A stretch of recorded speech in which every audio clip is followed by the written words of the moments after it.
And the medical component, the medical considerations become extremely important, perhaps paramount to such a trip. In the annals of human history, few events have captured the imagination quite like the Apollo 11 mission, a triumph of science, technology, and sheer human determination. But behind the iconic images of Neil Armstrong's giant leap for mankind and Buzz Aldrin's triumphant moonwalk lies a secret that has remained hidden for over half a century.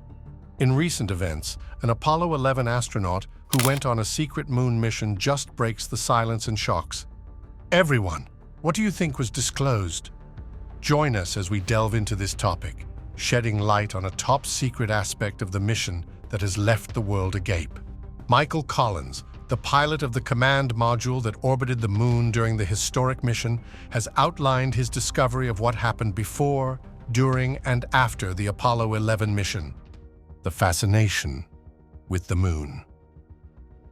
For ages, humanity has been fascinated by the moon, a mysterious presence in the sky that has intrigued and amazed people long before advanced technology allowed us to explore it up close. Ancient societies, using basic tools, closely observed the moon's cycles, tracked lunar eclipses, and incorporated its movements into their cultural beliefs and calendars. Some even believed that the moon had the power to impact mental well-being. Over time, the quest to comprehend the moon has only intensified, especially with the launch of unmanned space missions. The Soviet Union's lunar program and America's Ranger and Surveyor missions played a crucial role in gathering essential data about the moon's environment and terrain. However, with each discovery, the desire to send astronauts to this distant world has grown stronger, particularly during the height of the Cold War, when the competition between the United States and the USSR to reach the moon became a symbol of national pride and technological advancement. Now you see the reason why humans have been wanting to go to the moon? The idea of going to the moon. During the summer of 1969, the entire planet anxiously observed as Apollo 11's lunar module landed on the moon's dusty terrain. This event was not just a milestone in science, but a reflection of human aspirations. The concept of reaching the moon originated as an ambitious idea during the tense Cold War era, spurred by a competitive space race between the United States and the Soviet Union. President John F. Kennedy's famous speech in 1961, promising to send a man to the moon before the decade's conclusion, sparked the nation's creativity and united scientific endeavors. Multiple factors contributed to the moon landing. Firstly, it was seen as a way to show off a country's prestige, showcasing its advanced technology and dedication to new ideas. Secondly, it symbolized a significant advancement in human discovery, pushing the limits of what was believed to be achievable and creating a model for future space exploration projects. Lastly, it was an opportunity to gain new knowledge and find answers to crucial questions about our existence in the vast universe. When Neil Armstrong made his groundbreaking walk, the shared aspiration of humanity reached unprecedented levels, creating a moment of togetherness and amazement amidst the endless expanse of space. The 1961 Apollo. In 1961, the United States initiated the Apollo program, a massive endeavor aimed at landing a man on the moon and safely returning him before the decade ended. This challenging objective necessitated substantial financial resources, meticulous development, and a series of intricate assessments. These assessments encompassed suborbital and orbital flights, rendezvous and docking exercises, simulations of lunar orbiting, and activities outside the spacecraft. The apex of these endeavors was the momentous Apollo 11 mission. The historic Apollo 11 mission commenced on July 16, 1969, with 3 astronauts on board, embarking on a journey that would go down in history. Just 4 days later, on July 20th, people worldwide watched with wonder as the lunar module touched down on the moon's surface. Neil Armstrong, the mission's leader, stepped out onto the moon first, delivering the iconic line, "That's one small step for man, one giant leap for mankind." This statement aptly summarized the significance of the event and the enormity of the feat. Buzz Aldrin followed in Armstrong's footsteps, and together the 2 astronauts explored the lunar landscape.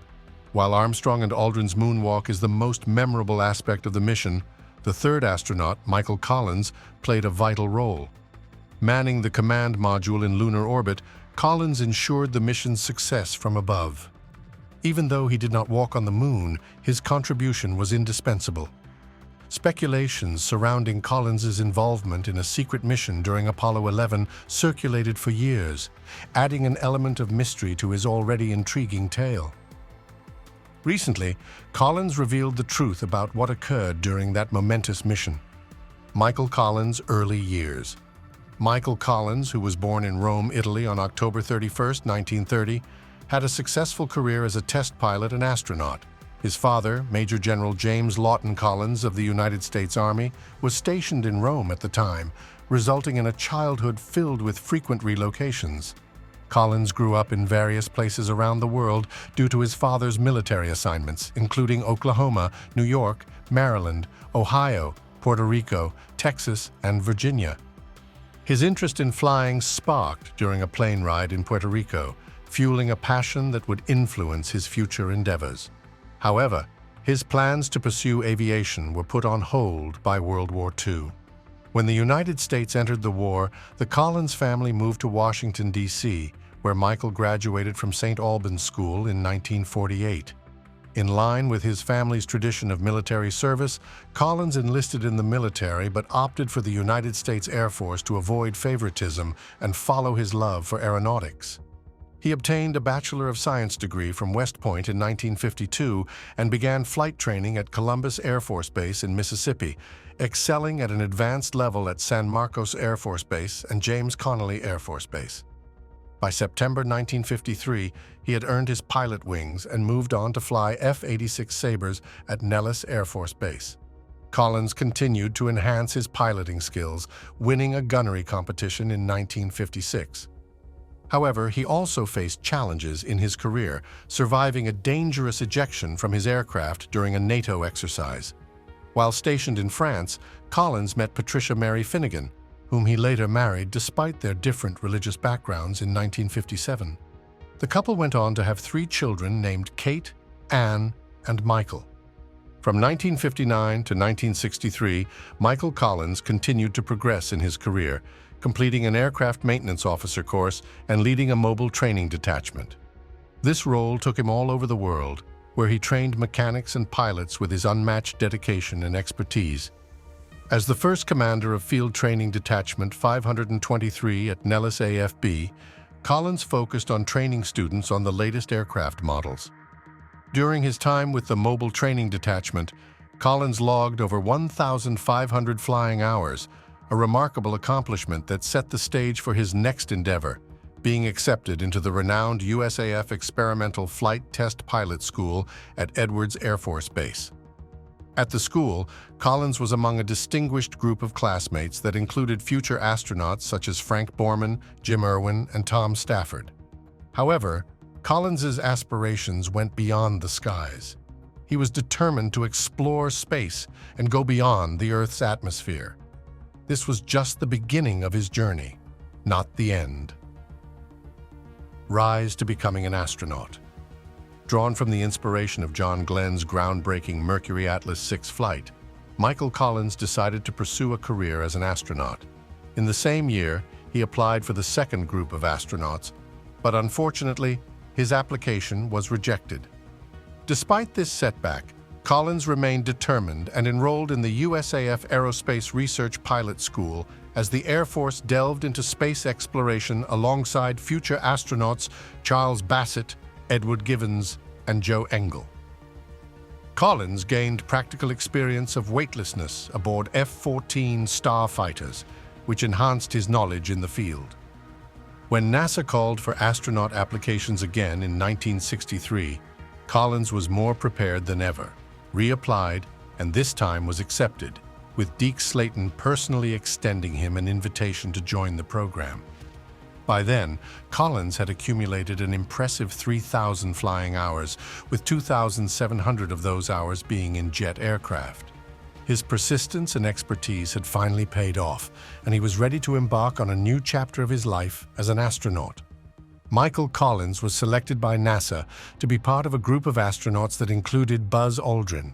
Collins underwent rigorous training for the Gemini and Apollo programs, which had the goal of achieving manned orbital flights and lunar landings. Collins participated in 2 space flights, with the first being the Gemini 10 mission on July 18, 1966, where he conducted a spacewalk alongside astronaut John Young. Together, they successfully performed 2 rendezvous with another spacecraft. Initially slated to be a part of the Apollo 8 mission, Collins had to undergo surgery which prevented him from participating in the mission. However, he was later reassigned to the Apollo 11 mission on July 20, 1969, which marked the first lunar landing in history. Thus, this did not come without its challenges. Do you think he was able to follow up? Involvements and challenges during the Apollo 8 and 9 missions. Michael Collins was originally chosen as a reserve member of the crew for the next manned Apollo mission. But when that expedition got called off, he was promoted to the main crew for Apollo 9, serving as the command module pilot. To get ready for the final descent of the lunar module, Collins received training in piloting helicopters in January of 1967. Collins attended a staff meeting where he learned about the tragic Apollo 1 fire, which resulted in the deaths of 3 astronauts, including Roger Chaffee. Collins was tasked with delivering the devastating news of her husband's passing to Martha Chaffee. In 1968, Collins started having issues with his legs, resulting in a diagnosis of cervical disc herniation. This medical condition necessitated an operation and 3 months of rest. As a result, Collins was substituted by Jim Lovell in the Apollo 9 team. Changes in mission assignments caused the Apollo 8 and 9 teams to switch, causing even more delays for Collins to resume his duties as an astronaut. After recuperating and finishing his training, Michael Collins was designated as the Capsule Communicator, CAPCOM, for the Apollo 8 mission. In his role on the Green Team at Mission Control, he was in charge of communicating directly with the crew during the launch and trans-lunar injection. Following the triumphant conclusion of the initial crewed circumlunar flight, Collins was selected to be part of the Apollo 11 team, along with Neil Armstrong and Edwin "Buzz" Aldrin. It seemed as if destiny had impatiently waiting for Apollo 11, otherwise history could have unfolded differently. There was doubt surrounding the possibility of Apollo 11 being the mission to successfully land on the Moon when it was announced in January 1969. The success of this mission depended on the results of Apollo 9 and Apollo 10, which were essential for testing the lunar module. Michael Collins, who served as the command module pilot, underwent rigorous training that concentrated on rendezvous and docking techniques, pressure suit measurements, centrifuge training, and simulator drills. He carefully documented 18 different rendezvous scenarios, as well as backup plans for different lunar module launch and landing scenarios, in a detailed 117-page book. Collins not only made important technical contributions, but he also created the Apollo 11 mission patch, which featured an eagle, an olive branch, and lunar surface elements. Julian Scheer recommended naming the command module Columbia during training. Before Apollo 11, Collins was given the chance by Deke Slayton to be part of the crew for Apollo 17, but he turned it down. He mentioned the impact it would have on his family and his commitment to fulfilling John F. Kennedy's vision of reaching the Moon by the end of the decade without delving into additional lunar missions. The far side of the Moon. On the morning of July 16, 1969, at 9:32 a.m. Eastern Daylight Time, Apollo 11 launched from Launch Complex 39A at the Kennedy Space Center. Approximately 1 million people observed this event, and it was broadcast live to 33 nations, attracting 25 million viewers in the United States exclusively. The Saturn V rocket successfully propelled the spacecraft into Earth's orbit, and following 1.5 orbits, the S-4B third-stage engine directed it towards the Moon. While traversing through space, Michael Collins executed the transposition, docking, and extraction procedure aboard the spacecraft. This involved disengaging the Columbia from the SIVB stage, connecting with the lunar module, Eagle, and removing it from the rocket. Subsequently, the United spacecraft commenced its journey toward the Moon, achieving lunar orbit on July 19th. During the ensuing 30 orbits, the crew systematically examined their designated landing spot in the Sea of Tranquility. On the 20th of July, Aldrin and Armstrong boarded the Eagle and readied themselves for their lunar descent by disconnecting from Columbia. Following the detachment of the Apollo 11 landing module, Neil Armstrong and Buzz Aldrin initiated their descent toward the surface of the Moon. Meanwhile, Michael Collins commenced his voyage, circling the Moon for the subsequent 21 hours. Throughout each revolution around the Moon, Collins encountered 48 minutes where all radio communication was lost, separating him from his fellow astronauts and mission control. Despite the potential distress that could accompany such isolation, Collins characterized this experience as tranquil solitude rather than stark feelings of isolation.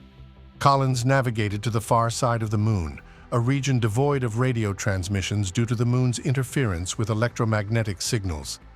This unique circumstance enabled Collins to become the first individual to view the Moon's far side completely unaccompanied. The area of the Moon that is opposite to Earth remains unaffected by radio interference and the presence of human activities, hence creating an ideal setting for radio astronomy. In contrast, the side of the Moon that faces Earth is heavily affected by radio interference, which poses challenges in detecting faint signals emitted by celestial bodies such as the Sun. The absence of a significant ionosphere on the far side further enhances its suitability for astronomical observations, attracting the attention of scientists interested in studying the universe without disruptions. Guess what? The US was not the only country to carry out this mission. Have you heard of the Chang'e mission? The Chang'e 4 mission. In 2019, an important accomplishment was made by China through the Chang'e 4 mission, which made it the first country to successfully land a rover on the far side of the Moon. The rover landed in the von Karman crater located within the South Pole Aitken Basin, a large and ancient impact basin on the far side of the Moon. This mission represented a major advancement in lunar exploration, given the limited exploration of the far side of the Moon due to its distinctive communication obstacles. One of the key aims of the Chang'e 4 mission was to carry out low-frequency radio astronomical observations. To achieve this goal, a specialized small antenna was installed on the rover to capture these hard-to-detect signals. Nevertheless, as a result of the perpetual radio silence on the far side of Earth, the rover depended on a vital relay satellite stationed at the Earth-Moon L2 Lagrangian point. Positioned approximately 60,000 kilometers away from Earth, this point is where gravitational forces between Earth and the Moon reach equilibrium, establishing a stable orbit for the satellite. The relay satellite functioned as a link for communication, facilitating the transmission of data from the rover to Earth and the reception of instructions from mission control. This sophisticated configuration enabled Chang'e 4 to surmount the obstacles in communication presented by the radio isolation of the far side. The far side of the Moon, characterized by its tranquil and isolated setting, offers a promising and unexplored domain for scientific exploration. The absence of Earth's radio interference renders it a prime site for investigating the universe in unique ways that are unattainable from the Moon's near side.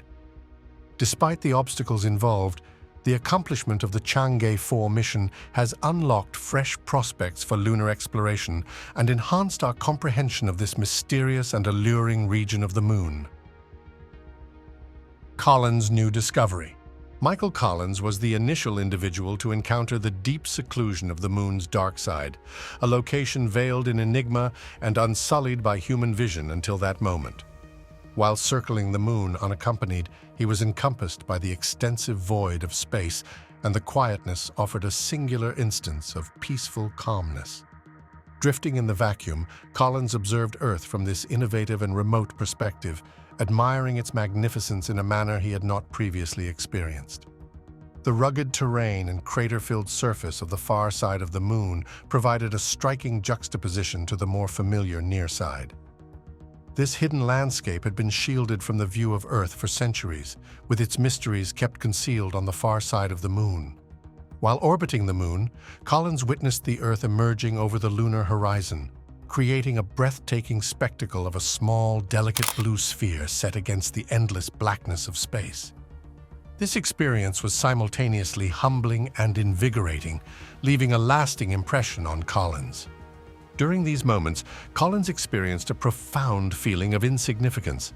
The Earth, teeming with billions of inhabitants and vibrant life, seemed insignificant in the vast cosmic expanse, appearing as a distant and fragile speck.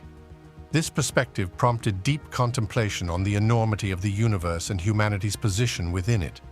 Despite feeling overwhelmingly alone, Collins maintained his focus on the Apollo 11 mission. The stakes of the mission were exceptionally high, with the possibility of failure serving as a constant reminder of the gravity of his duties. The success of the mission hinged on the flawless execution of every detail, with Collins's unwavering dedication playing a pivotal role in its historic accomplishment. Contingency plan. As Neil Armstrong famously stated, "That's one small step for man, one giant leap for mankind." Michael Collins remained isolated in the command module, circling 100 kilometers above the lunar surface. While Armstrong and Buzz Aldrin were busy exploring the moon below, Collins was left to contemplate the safety of his companions and the unsettling prospect of their potential non-return. The contingency plan for the mission was well defined from the beginning. If Armstrong and Aldrin were unable to return from the moon, Collins would undertake the journey back to Earth by himself. This somber reality was articulated in a written statement by President Richard Nixon, who had prepared a eulogy for the astronauts in the event of failure. The statement, intended for delivery in the event of a catastrophe, did not mention Collins, leaving him to grapple with the weight of a potentially tragic outcome on his own. Collins was acutely aware that the success of the mission depended on Armstrong and Aldrin's safe return. If the worst-case scenario had occurred, the historic accomplishment of landing on the moon might have been overshadowed by many years of waiting and grief. Nixon's words would have praised Armstrong and Aldrin as heroes who sacrificed their lives in the pursuit of the noblest aspirations of humanity, a quest for truth and knowledge. Luckily, the result of the mission improved. On July 21st, the lunar module named Eagle successfully departed from the moon's surface and initiated its return to lunar orbit, where it met with Collins. The portion responsible for the ascent was then discarded, and the Columbia spacecraft commenced its trip back to Earth. The vehicle landed in the Pacific Ocean on July 24th, signifying the conclusion of their 8-day, 3-hour, and 18-minute mission. Following their touchdown, the astronauts wore biological isolation apparel as a safety measure and were guided into a lifeboat. Subsequently, they were hoisted onto a retrieval helicopter that transported them to the USS Hornet aircraft carrier. Subsequently, they were transferred to Houston, where they underwent a 21-day quarantine period to verify their lack of exposure to any possible space-related pollutants. After their successful mission, the astronauts were honored with elaborate parades in New York and Chicago, drawing a total of 6 million spectators. They were then hosted at an official state dinner in Los Angeles. Subsequently, in September, the three individuals began a 38-day international tour, visiting 22 nations and engaging in discussions with key figures from around the globe to showcase their remarkable accomplishments to the international community. Despite the considerable achievements of the Apollo 11 mission, there were undisclosed aspects that indicated a level of concealed information. Collins maintained his private information, highlighting the intricate nature of the mission and the individuals involved in its groundbreaking voyage. NASA's quarantine secret. Upon achieving the historic feat of landing on extraterrestrial terrain for the first time, Neil Armstrong, Buzz Aldrin, and Michael Collins re-entered their spaceship and journeyed back to Earth. Once they arrived, they were warmly applauded by President Richard Nixon. The president welcomed them inside NASA's specially designed moon quarantine chamber, which was built to shield the Earth from any potential alien pathogens the astronauts may have unknowingly brought back. However, the quarantine measures were not foolproof as initially thought, as Collins later admitted to various breaches in the Apollo quarantine protocol. A recent report from Georgetown University, published in June, indicates that the safeguards put in place during the Apollo 11 mission might have been less effective than previously assumed. The study suggested that the breaches in the protocol could have compromised President Nixon's safety. According to the study's lead researcher, Degar de Groot, these violations might have exposed Earth's biosphere to contamination if lunar microorganisms were present. The study exposed the extent of the breaches, revealing that Nixon and others could have been at risk. Fortunately, no lunar microorganisms were discovered, saving Earth from potential disaster. NASA had anticipated such risks and had prepared for the possibility of the moon containing foreign microbes that could harm Earth. Despite spending vast sums on anti-contamination efforts in the 1960s, the post-return procedures of the Apollo mission were flawed and largely kept from public knowledge. The creation of a high-tech quarantine facility, the Lunar Receiving Laboratory, was costly, but equipment sterilization was found to be faulty. The astronauts' suits leaked, and cleaning up moon dust proved to be virtually impossible. The laboratory's effectiveness was questionable, as the astronauts were instructed to open their shuttle hatch in the Pacific Ocean upon re-entry, potentially releasing any pathogens into the water. Former NASA Planetary Protection Officer John Rummel cautioned that if lunar organisms capable of proliferating in Earth's oceans had been present, the outcome would have been disastrous. The celebration of the successful mission could have turned disastrous, resulting in widespread devastation. Choosing the lesser risk. NASA acknowledged that there were flaws in the quarantine protocol due to the overall plan. The agency recognized the limitations of the protocol, but had already decided that the possibility of lunar pathogens reaching Earth was unlikely. Even if these pathogens did make their way back, the quarantines were deemed ineffective and would not succeed. Instead, the focus was on addressing technical issues that could impact the success of Apollo 11 in space. Managers and engineers chose to prioritize risks that had a higher probability of affecting individual astronauts and machines, rather than risks that could potentially harm American society. This approach helped NASA to concentrate on mitigating the most crucial threats to the mission's success and allocate resources efficiently. However, the strategy of prioritizing more likely but less catastrophic risks over existential but improbable threats has become a significant theme in the aerospace industry.